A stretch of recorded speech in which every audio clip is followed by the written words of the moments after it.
৭৫-এর হারানো ক্ষত বয়ে বেড়ানো বাইগার নদী পাড়ের সেই মেয়েটি এখন ৭৫-এ। স্বাধীনতার ৫০-এ সমৃদ্ধ বাংলাদেশের কারিগর, সেই সাথে হয়ে উঠেছেন রাজনীতির বাতিঘর। বিশ্লেষকরা বলছেন যে প্রজ্ঞা, দূরদর্শিতা আর সাহসী নেতৃত্বে বঙ্গবন্ধু কন্যা শেখ হাসিনা নিজেকে নিয়ে গেছেন অনন্য এক উচ্চতায়। তবে সমতাভিত্তিক উন্নয়ন আর যোগ্য উত্তরসূরি রেখে যাওয়া তার জন্য একটি বড় চ্যালেঞ্জ। আমাদের সহকর্মী স্বপ্নীল শাহরিয়ার শিশির একটি রিপোর্ট করেছেন।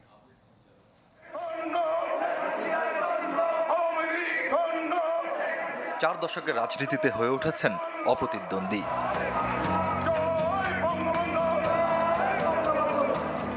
অপ্রতিরোধ্য এই অগ্রযাত্রায় শেখ হাসিনা এখন বিশ্ব রাজনীতিতেও সমীহের নাম।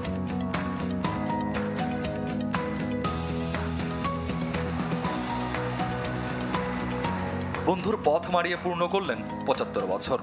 আওয়ামী লীগ ও সরকারে শেখ হাসিনার বিকল্প নেই, দ্বিমত নেই তার নেতৃত্ব নিয়েও। তবে সবার জন্য সুফল নিশ্চিত করাই বড় চ্যালেঞ্জ। উন্নয়নশীল দেশে বা মধ্যম আয়ের দেশে উন্নীত হয়েছে, এটা তো তারই নেতৃত্বে, তারই সময়। জাতিসংঘ সাধারণ অধিবেশনে যে তিনি গেলেন ৭৬তম, সেখানেও কিন্তু সারা বিশ্বের সপ্রশংস দৃষ্টি তার উপরে পড়েছে, তার এই সময় করোনা বিপত্তি অতিক্রম করে অর্জনের দিকে। শেখ হাসিনার নেতৃত্বের কাছে আমার প্রত্যাশা থাকছে এই যে বৈষম্য কমানোর বাংলাদেশ চাই, বৈষম্যহীন পৃথিবীতে কোনো দেশ নাই, কিন্তু সহনীয় পর্যায়ে আনুন যেন ধনী দরিদ্রের বৈষম্য কম হয়। এই বিশ্লেষকের মতে অগ্রগতির পথযাত্রার কোনো শেষ নেই। সময়ের পালাবদলে উন্নয়নের ধারাবাহিকতা রক্ষায় বিকল্প নেই পরবর্তী যোগ্য নেতৃত্বের। শেখ হাসিনার অবর্তমানে আওয়ামী লীগের হালকে ধরবে এখনও আমার সামনে পরিষ্কার নয় তার ছবিটি। বঙ্গবন্ধুর স্বল্পকালীন সভাপতি ৬৬ থেকে ৭৪, এই সময়ের মধ্যে 4 জাতীয় নেতা তৈরি করেছিলেন বলেই মুক্তিযুদ্ধ সঠিকভাবে পরিচালিত হয়েছে। বারবার আঘাত এসেছে শেখ হাসিনার ওপর, থেমে নেই দেশবিরোধী শত্রুতাও। সে সব সামলে শেখ হাসিনা দেশকে এগিয়ে নিয়ে যাবেন নতুন প্রভাতের দিকে। শেখ হাসিনার বিকল্প আমি আওয়ামী লীগও নাই, আওয়ামী লীগের বাইরেও নাই। স্বপ্নীল শাহরিয়ার শিশির, চ্যানেল 24, ঢাকা। শেখ হাসিনার জন্মদিন ঘিরে আলোচনা সভা করেছে আওয়ামী লীগ। এতে ওবায়দুল কাদের বলেন, সময় মতোই হবে জাতীয় নির্বাচন। প্রশ্ন রাখেন, পরবর্তী নির্বাচনে বিএনপির নেতা কে? বলেন, পলাতক কোনো আসামিকে প্রধানমন্ত্রী হিসেবে মেনে নেবে না জাতি। নির্বাচনে কেউ অস্থিতিশীল পরিস্থিতি তৈরি করলে জবাব দিতে নেতাকর্মীদের প্রস্তুত থাকার আহ্বান জানিয়েছেন তিনি।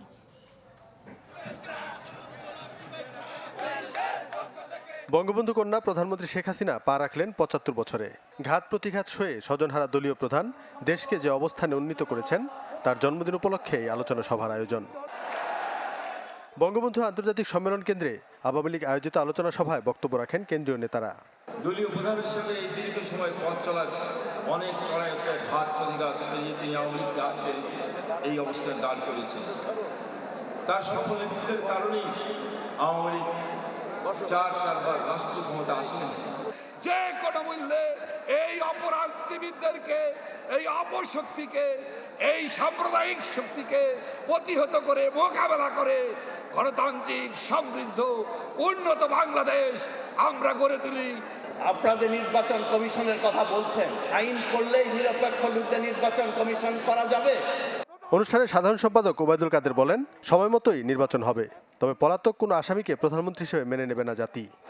আপনাদের প্রধানমন্ত্রীকে নির্বাচন করলে নির্বাচনে আপনাদের নেতাকে ট্যাঙ্ক নদীর পাড় থেকে পলাতক দণ্ডিত আসামি যদি নির্বাচনের নেতা হন, পরবর্তী প্রধানমন্ত্রীর পরিচয় বহন করে বাংলাদেশে অপ্রাসঙ্গিক রাজনীতি আরো অপ্রাসঙ্গিক হয়ে যাবে।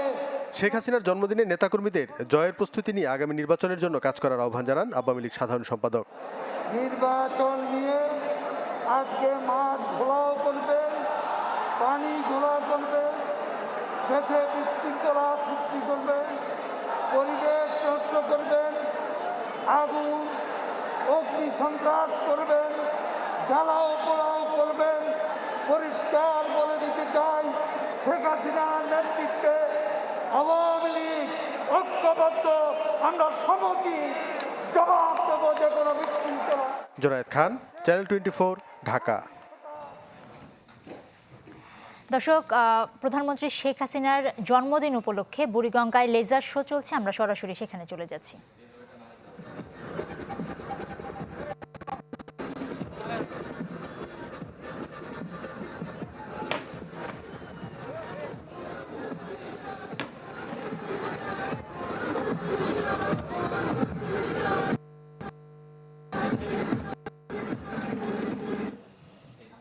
দর্শক, বুড়িগঙ্গা নদীতে আতশবাজি চলছিল প্রধানমন্ত্রীর জন্মদিন উপলক্ষে, আমরা সরাসরি সেখানেই ছিলাম। রাজনৈতিকভাবে দেউলিয়া হয়ে আওয়ামী লীগ এখন মিথ্যাচার করছে। বিকেলে বিএনপি চেয়ারপারসনের গুলশান কার্যালয়ে স্বাধীনতার সুবর্ণ জয়ন্তী কমিটির মতবিনিময় সভার আগে কথা বলেন দলের মহাসচিব মির্জা ফখরুল ইসলাম আলমগীর। একটা ভয়াবহ দুঃসময়ের মধ্যে আমরা আছি, এই কথা আমি সব সময় বলি, বলতে হয় আমাকে। এটা কিন্তু বিএনপির সংকট নয়, এই সংকটটা আজকে সংকট জাতির সংকট। আমাদের যে স্বপ্ন ছিল একটা গণতান্ত্রিক রাষ্ট্র ব্যবস্থা, সেটাকে তারা ধ্বংস করে দিয়েছে। এখানে প্লুরালিজম বলতে আর কিচ্ছু নেই, একটা মুখোশ আছে, একটা আপনার আবরণ আছে গণতন্ত্রের, সে আবরণের ভেতরে কিন্তু পুরোপুরি একদলীয় একটা ব্যবস্থা চলছে। State of the art design, আপনার স্বপ্নের ফ্রিজ ওয়ালটন। প্রধানমন্ত্রী শেখ হাসিনার জন্মদিনে ছিল বিশেষ গণটিকা কার্যক্রম, যেখানে টিকার সংখ্যা ৭৫ লাখ। এই কার্যক্রমে ব্যাপক উৎসাহ উদ্দীপনায় অংশ নেন টিকাগ্রহীতারা। প্রধানমন্ত্রীর এই মুখ্য সচিব জানিয়েছেন যে ক্যাম্পেইনের সক্ষমতা যাচাই হলো এর মাধ্যমে, পরবর্তীতে একযোগে ১ কোটি টিকা দেওয়ার পরিকল্পনা আছে। প্রধানমন্ত্রী ও আওয়ামী লীগ সভাপতি শেখ হাসিনার জন্মদিনে টিকা ক্যাম্পেইনে দিনের শুরুতেই কেন্দ্রের বাইরে ছিল টিকা প্রত্যাশীদের দীর্ঘ সারি। টিকা নিতে আসা সাধারণ মানুষেরা জানান, নিবন্ধনের পর টিকার জন্য তাদের অপেক্ষা গড়ে ১ থেকে ১.৫ মাস। রেজিস্ট্রেশন করেছি মাস ২ আগে, আর এসেছি আজকে এখানে ৮টার সময়, আর কখন দেবে এখনো বুঝতে পারছি না। এই পর্যন্ত ভালোই সিরিয়ালও মেনটেন আছে। ৭টা বাজে লাইনে দাঁড়াইলাম, এই পর্যন্ত মনে করেন যে কটা বাজে, ১৫-১০টা বাজে। এখন ৫ জন ঢুকাচ্ছে, এখন পরে বাইরে এলে তখন ঢুকবে। তবে কেন্দ্রে টিকা কার্যক্রম শুরু করতে দেরি হয়েছে কমপক্ষে ১ ঘন্টা। কোথাও এরকম ঘটনা ঘটে থাকে আমরা অবশ্যই দুঃখিত। যদি কোথাও দেরি হয়ে থাকে, আমরা টিকা কার্যক্রম আমরা দেরি করে শেষ করব। অবশ্যই টিকা আমরা তাদেরকে দিয়ে বাসায় পাঠাবো। টিকার জন্য দেরি করার জন্য টিকা না নিয়ে কেউ ফিরে যাবে। স্কুলে কোনো কেন্দ্র করছি না, আমরা স্কুলে কেন্দ্র করব না। শিক্ষা কার্যক্রম বিঘ্নিত করে কোনো স্বাস্থ্যসেবা দেওয়া হবে না। স্বস্তির পাশাপাশি সবাইকে টিকা নেওয়ার আহ্বান জানান ক্যাম্পেইন থেকে ভ্যাকসিন গ্রহীতারা। টিকার মেসেজ আসতেছে না, জন্য অনিশ্চয়তা ছিলাম, কারণ বাইরে যাই আসা যাওয়া করি, করোনা নিয়ে একটা ভয় ছিল। তো এখন পাওয়ার কারণে খুবই ভালো লাগতেছে। টিকাটা পাই আমরা অনেক খুশি, অনেক শান্তি, যাতে এরকম সবাই যাতে পায়। আমি প্রতিটা সাধারণ মানুষকে আহ্বান করতে চাই যে আপনারা টিকা গ্রহণ করুন। এদিকে প্রধানমন্ত্রীর দপ্তর থেকে জানানো হয়েছে ৭৫ লাখ ডোজের লক্ষ্যমাত্রা পূরণ না হওয়া পর্যন্ত প্রয়োজনে আজকের পরেও ক্যাম্পেইন চলবে। 2বার আমরা টেস্ট করেছি, আমরা ব্যাপক করতে পারবো। এর আগে আমরা ৩৪ লাখ দিয়েছি, আজকে ন্যূনতম ৭৫ লাখ দেব। এরপরে আমাদের কাছে টিকা থাকলে আমরা একদিনে ১ কোটি করে দেওয়ার চেষ্টা করব। আমরা টার্গেট অনুযায়ী সব কিছু এগিয়ে যাচ্ছি। যদি শেষ হয় তাহলে ভালো কথা, যদি অবশিষ্ট থাকে তাহলে কালকে শেষ করব। সারা দেশে গণটিকার বিশেষ ক্যাম্পেইন শুরু হয় সকাল ৯টা থেকে। এর আগে থেকেই কেন্দ্রে উপস্থিত হন টিকা প্রত্যাশীরা। চাপ কিছুটা কম থাকায় শান্তিপূর্ণভাবেই টিকা নিতে পারছেন সবাই। এছাড়া কুমিল্লায় ৩৭০ জন কারারক্ষীকে দেয়া হয় ভ্যাকসিন। মুরসালিন জুনায়েদ, চ্যানেল 24, ঢাকা। করোনায় গেল ২৪ ঘন্টায় মারা গেছেন ৩১ জন। এ নিয়ে মৃতের সংখ্যা দাঁড়ালো বাংলাদেশে ২৭,৪৭০ জনে। স্বাস্থ্য অধিদপ্তর বলছে যে ২৯,১৮৬টি নমুনা পরীক্ষা করা হয়েছে। শনাক্ত হয়েছেন ১,৩১০ জন। মোট আক্রান্ত ১৫ লাখ, বাংলাদেশে ১৫,৫৩,৮৭৩ জন। পরীক্ষার বিপরীতে রোগী শনাক্তের হার ৪.৪৯।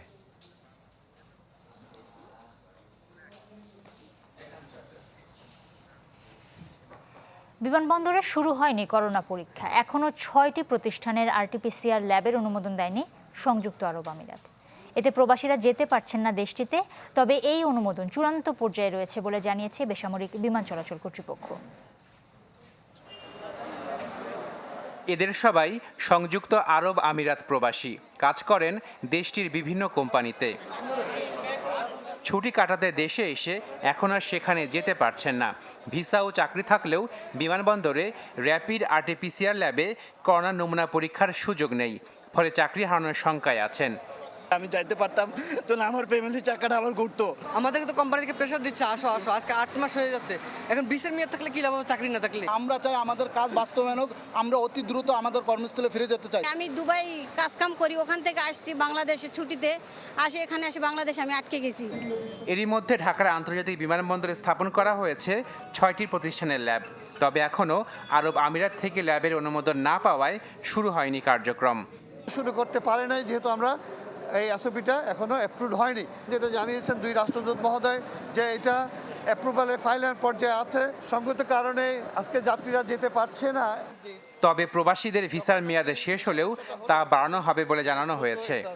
আমাদের যারা শ্রমিক অথবা আমাদের যে ভাইরা যাবেন সম্মানিত যাত্রীরা, তাদের ভিসা এবং তাদের ওখানকার যে আকামা ব্যাপারগুলো আছে ওগুলো তারা দেখছেন।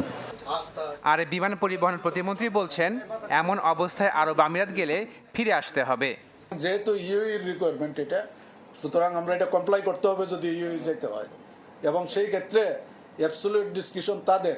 তবে আমরা আমাদের সরকারের পক্ষ থেকে আমাদের মন্ত্রণালয় আমরা পার্সু করতেছি, সার্বক্ষণিক যোগাযোগ রাখছি। আমাদের প্রত্যাশা অতি দ্রুত এই জিনিসটার সমাধান হবে। তবে মঙ্গলবারের আরব আমিরাতগামী এমিরেটস এয়ারলাইন্সের একটি ফ্লাইট বাতিল করা হয়েছে। আশাকিন প্রিন্স, চ্যানেল 24, ঢাকা। করোনার এই সময়টাতে মানসিক বিষণ্ণতায় বিশ্ববিদ্যালয়ের অন্তত 54 জন শিক্ষার্থী বেছে নিয়েছেন আত্মহননের পথ। এর মধ্যে শুধুমাত্র ঢাকা বিশ্ববিদ্যালয় সাবেক এবং বর্তমান শিক্ষার্থী মিলিয়ে মোট 13 জন আত্মহত্যা করেছেন। মনস্তত্ত্ববিদরা বলছেন যে বেকারত্ব, আর্থিক অনটন, মানসিক দুশ্চিন্তা, পারিবারিক অশান্তিতে এই ধরনের প্রবণতা বাড়ছে। সবশেষ যে আত্মহত্যা করা ঢাকা বিশ্ববিদ্যালয়ের অপুর মরদেহ পাঠানো হয়েছে গ্রামের বাড়ি পিরোজপুরে। শামীমা সুলতানার রিপোর্ট। কি দুঃখ ছিল অপুর, জানেন না কাছের বন্ধু, পরিবার পরিজনরা, শুধু জানেন খরস্রোতা আবেগে ভেসে গেছে মেধার ভেলা। যার স্বপ্ন ছিল ঋত্বিক ঘটক হবার, হলো না। দ্রোহে বিপ্লবে চেয়ে হবার স্বাদ ছিল, টেকেনি ধোপে।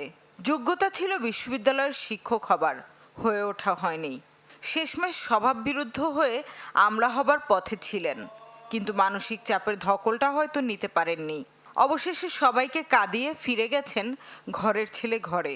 তবে এ ঘর কেবলই 3.5 হাত মাটির।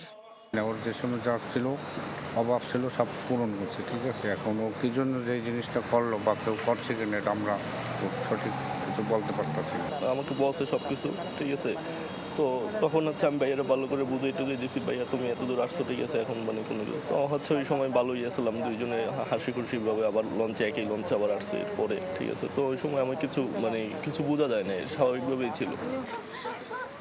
ঢাকা বিশ্ববিদ্যালয়ের সাবেক এই শিক্ষার্থীর মতোই গত 18 মাসে আরও 12 জন আত্মহত্যার পথ বেছে নিয়েছেন। জাহাঙ্গীরনগর বিশ্ববিদ্যালয়ের এক জরিপ বলছে 15 মাসে 151 জন শিক্ষার্থী আত্মহত্যা করেছেন। আচল ফাউন্ডেশন বলছে এই সময় 21.3% শিক্ষার্থী আত্মহত্যার কথা ভেবেছেন। মানসিক চাপ বেড়েছে 63%-এরও বেশি তরুণের।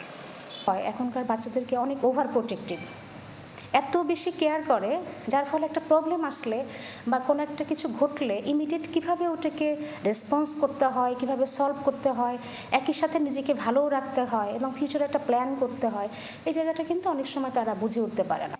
আরো বলেন, আত্মহত্যা রুখতে পরিবারে, সমাজে, বিদ্যায়তনে, কর্মক্ষেত্রে মানুষের মধ্যে নেতিবাচক চিন্তা কমানোর কোনো বিকল্প নেই। এই যে লাইফ স্কিল বলেন, হ্যাঁ, ডিসিশন মেক বলেন। শামীমা সুলতানা, চ্যানেল 24, ঢাকা। এবছরও হচ্ছে না জেএসসি জেডিসি পরীক্ষা। মূল্যায়ন করা হবে পরীক্ষা ও ক্লাস টেস্টের মাধ্যমে, তবে সনদ পাবে শিক্ষার্থীরা। প্রস্তুতির শেষ ভাগে পরীক্ষা বাতিলের খবরে কিছুটা হতাশ শিক্ষার্থীরা, আর বছরের শেষ দিকে পিএসসি পরীক্ষা নেওয়ার পরিকল্পনা রয়েছে। ছোট ছেলে মেয়েদের আরও চাপের মুখে ফেলে দেওয়ার অভিযোগে চালুর পর থেকেই সমালোচনার মুখে ছিল পিএসসি ও জেএসসি পরীক্ষা। তবে সরকারের পক্ষ থেকে বরাবরই বলা হয় পাবলিক পরীক্ষার আমেজ দিতেই এই মূল্যায়ন।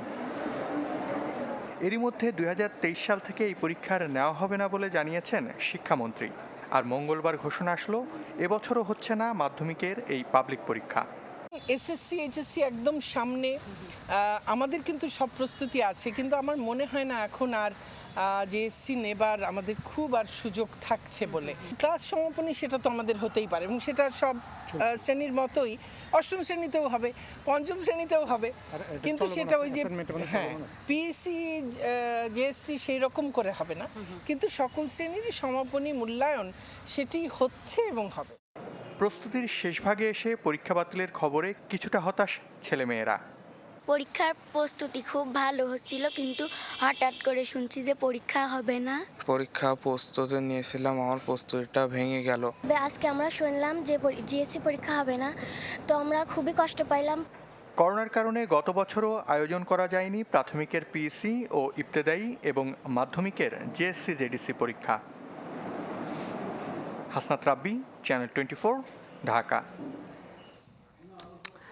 দেশ জুড়ে ওরস মাহফিলের মাধ্যমে তিনি জোগাড় করেন মুরিদ। তারপর সরকারি চাকরি কিংবা নির্বাচনে নৌকা প্রতীক পাইয়ে দেওয়ার টোপ দেওয়া হয় বিভিন্ন মানুষকে। আর এই জালে আটকা পড়েন অনেকে। 9 বছর ধরে এই প্রতারণা চালানো এক পীরকে গ্রেফতার করেছে গোয়েন্দা পুলিশ। ফয়সাল হোসেন রিপোর্ট করেছেন।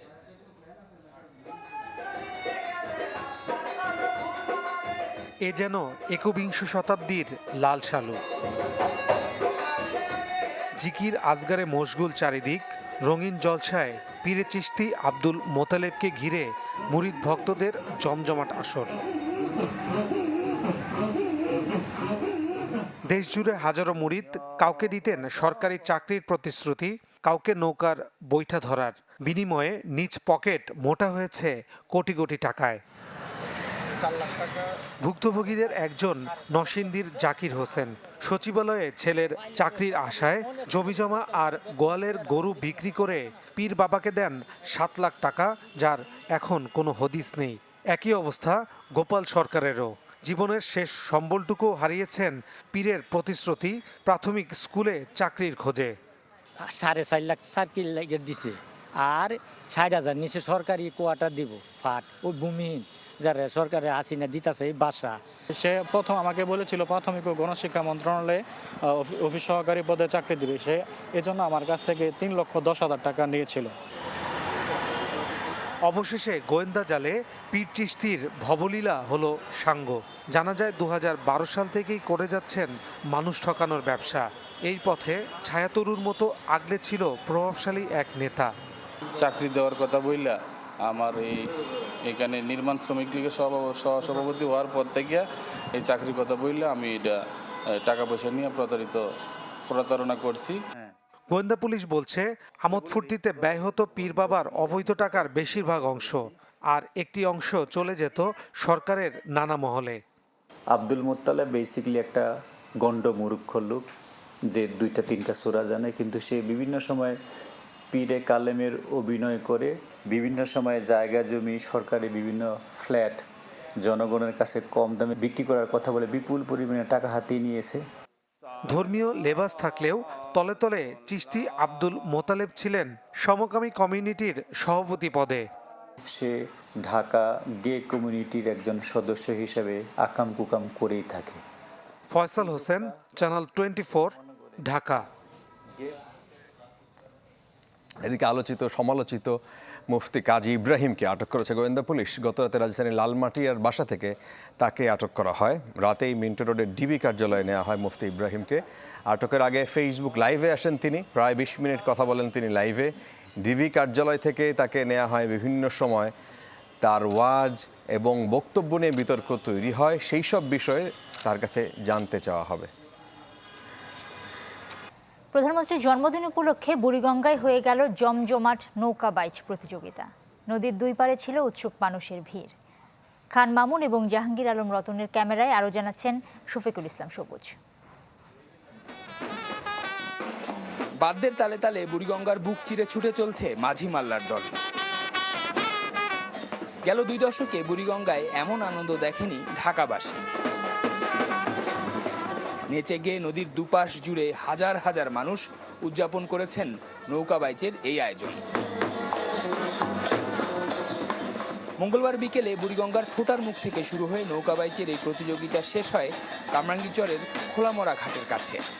2.5 কিলোমিটারের এই পথে দেশের নানা প্রান্ত থেকে আসা 11টি নৌকা অংশ নেয়। স্রোত মারিয়ে বাহুর জোরে প্রথম হন 60 জন মাল্লার একটি নৌকা। আমরা ছোটবেলায় দেখতাম বুড়িগঙ্গায় নৌকা বাইচ হইতো, এখন আমার মেয়েরা শুনছে, শুধু দেখেনি কখনো, যার জন্য মেয়েকে দেখাতে নিয়ে আসলাম, ভালো লাগছে। বুড়িগঙ্গার পানিকে আমরা সবসময় ভাবতাম নোংরা, কিন্তু আজকে দেখে অনেক নতুন কিছু দেখলাম। সবাই আসছে, অনেক আনন্দ করছে, অনেক ভালো লাগছে আমার। উদ্বোধনের এই আয়োজনে অংশ নিয়ে অভিভূত অতিথিরাও। মাননীয় প্রধানমন্ত্রীর জন্মদিন উপলক্ষে নৌকা বাইচ প্রতিযোগিতা, এর চেয়ে বড় কোনো কিছু আসলে আয়োজন হতে পারে না। এই নদীমাতৃক দেশে এই ধরনের আয়োজন আমাদেরকে অনেক বেশি ইন্সপায়ার করেছে। তুরাগ নদীতে কোনো ধরনের অ্যারেঞ্জ করতে পারি কি না পারি, ভবিষ্যতে সেটা চিন্তা করব। প্রতিযোগিতায় 11টি নৌকা অংশ নিলেও পুরো নদী জুড়েই ছিল ছোট বড় শতাধিক নৌকায় অসংখ্য মানুষ। তারা উপভোগ করেন গ্রাম বাংলার ঐতিহ্যের এই অনুষঙ্গ। ভরা বর্ষার এই সময় বুড়িগঙ্গার উচ্ছল রূপ ভিন্নভাবে দেখলো ঢাকাবাসী। আনন্দ করে নেচে গেয়ে তারা প্রধানমন্ত্রীর জন্মদিন উদযাপন করেছেন। এই নগরীর বাসিন্দারা বলছেন, ঢাকার যে সম্পদ বুড়িগঙ্গায়, বুড়িগঙ্গার এমন আনন্দময় পরিবেশ সারা বছরময় কোনো না কোনোভাবে উদযাপন করতে চান তারা। শফিকুল ইসলাম সবুজ, চ্যানেল 24, কামরাঙ্গীরচর, ঢাকা। মাদক মামলায় জব্দ করা গাড়ি ফেরত পাচ্ছেন চিত্রনায়িকা পরিমণি। সেই সাথে আরও 15টি আলামত ফিরিয়ে দেওয়ার নির্দেশ দিয়েছেন আদালত। ফেরত দিতে কোনো আপত্তি নেই তদন্ত কর্মকর্তার এমন প্রতিবেদনের উপর শুনানি শেষে এই আদেশ দেন মহানগর হাকিম আদালত। দুপুর 2টার কিছু আগে থেকেই নিরাপত্তার তোড়জোড় সিএমএম কোর্ট প্রাঙ্গণে, কারণ নায়িকা আসবেন। পার্ল হোয়াইট সেডানে করে এলেন তিনি। ঢুকেই সোজা এজলাসে নায়িকা। পরিমণির আইনজীবীর আবেদনের প্রেক্ষিতে মামলার তদন্ত কর্মকর্তা আদালতে দেওয়া প্রতিবেদনে বলেন, গাড়িসহ 16 আলামত ফেরত দিলে মাদক মামলার তদন্তে ব্যাঘাত ঘটবে না। শুনানিতে আপত্তি জানায়নি রাষ্ট্রপক্ষ। শুনানি শেষে জব্দ আলামত পরিমণিকে ফেরত দেওয়ার নির্দেশ দেন আদালত। যেহেতু এই গাড়ির মধ্যে কোনো মাদক পাওয়া যায় নাই এবং এগুলোর সঙ্গে মাদকের সঙ্গে কোনো সম্পৃক্ত না থাকায় মাদক মামলা, সেই জন্য আমরা বলেছি যে যেহেতু গাড়িটি একটি ব্যাংকের থেকে লোন নিয়ে কেনা, সেহেতু এই গাড়ি দিলে পরে বা এগুলো দিলে পরে আমাদের রাষ্ট্রপক্ষে কোনো আপত্তি থাকবে না। লোন নিয়ে গাড়িটি কিনেছিলেন ব্র্যাক ব্যাংকের সাথে। ব্র্যাক ব্যাংক এবং পরিমণির যৌথ মালিকানায় গাড়িটি। এখন ব্র্যাক ব্যাংকও এখানে প্রতিবেদন দিয়েছে যে তাদের পরিমণির জিম্মায় গাড়িটি দিলে তাদের কোনো আপত্তি নেই। একই সাথে বিজ্ঞ আদালত যখনই উপস্থাপন করতে বলবে গাড়িটি, তখনই গাড়িটি উপস্থাপন করতে হবে। মিনিট 15 শুনানি আর আলামত ফেরত পাওয়ার নির্দেশ নিয়ে আদালত ছাড়েন নায়িকা। মাস্কে মুখ ঢাকা থাকলেও চোখে উচ্ছ্বাস ছিল বটে, তবে ছিল না হাতের তালুতে নতুন কোনো মেহেদি রাঙা বার্তা। নাহিদ হোসেন, চ্যানেল 24, ঢাকা। জানিয়ে যেতে চাই, করোনার এই দুঃসময়ে স্বাস্থ্যবিধিগুলো অবশ্যই মেনে চলবেন। আর একটু পরপর সাবান, হ্যান্ড স্যানিটাইজার বা হ্যান্ড রাব দিয়ে আপনার হাত জীবাণুমুক্ত করে রাখুন। আর মাস্ক পরুন, সুস্থ থাকুন। সাথে থাকার জন্য ধন্যবাদ।